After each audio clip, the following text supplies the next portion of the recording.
नमस्कार दोस्तों, स्वागत करती हूँ आपका। एक राजा था, उसे पढ़ने लिखने का बहुत शौक था। एक बार उसने अपने मंत्री परिषद के माध्यम से अपने लिए एक शिक्षक की व्यवस्था की। शिक्षक राजा को पढ़ाने के लिए आने लगा।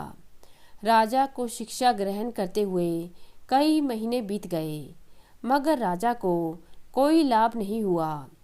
गुरु तो रोज खूब मेहनत करवाते थे, परंतु राजा को उस शिक्षा का कोई फायदा नहीं हो रहा था। राजा बड़ा परेशान। गुरु की प्रतिभा और योग्यता पर सवाल उठाना भी गलत था, क्योंकि वो एक बहुत ही प्रसिद्ध और योग्य गुरु थे। राजा ने एक दिन हिम्मत करके गुरुजी के सामने अपनी जिज्ञासा रखी। हे गुरुवर, क्षमा कीजिएगा, मैं कई महीनों से आपसे शिक्षा ग्रहण कर रहा हूँ, पर मुझे इसका कोई लाभ नहीं हो रहा। ऐसा क्यों है? गुरुवर, कृपया करके आप इस सवाल का उत्तर जल्दी दीजिए, राजा ने विनती की। गुरुजी ने बड़े ही शांत स्वर में जवाब दिया, राजन, इसका कारण बहुत ही सीधा सा है। गुरुजी ने कहा, राजन, बात बहुत छोटी है, परंतु आप अपने बड़े होने के कारण इसे समझ नहीं पा रहे हैं और परेशान और दुखी हैं। माना कि आप एक बहुत बड़े राजा हैं, आप हर दृष्टि से मुझसे पद और प्रतिष्ठा में बड़े हैं, परंतु यहाँ पर आपका और मेरा रिश्ता एक गुरु और शिष्य का है। गुरु होने के नाते मेरा स्थान आपसे ऊंचा होना चाहिए था, परंतु आप स्वयं ऊंचे सिंहासन पर बैठते हैं और मुझे अपने से नीचे के आसन पर बिठाते हैं।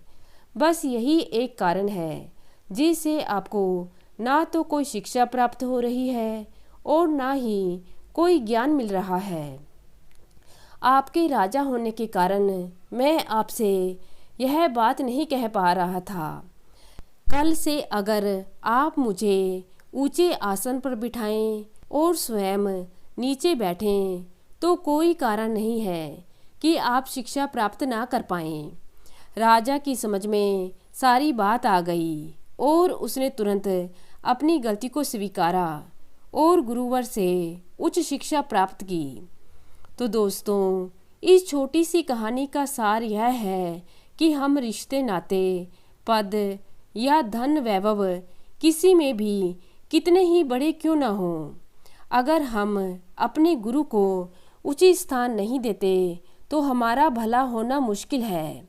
और यहाँ स्थान का अर्थ सिर्फ ऊंचा या नीचा बैठने से नहीं है। इसका सही अर्थ है कि हम अपने मन में गुरु को क्या स्थान दे रहे हैं। क्या हम सही मायने में उनको सम्मान दे रहे हैं या स्वयं ही श्रेष्ठ होने का घमंड कर रहे हैं? अगर हम अपने गुरु या शिक्षक के प्रति तुच्छ भावना रखेंगे तो हमें उनकी योग्यताओं एवं अच्छाइयों का कोई लाभ नहीं मिलेगा। धन्यवाद।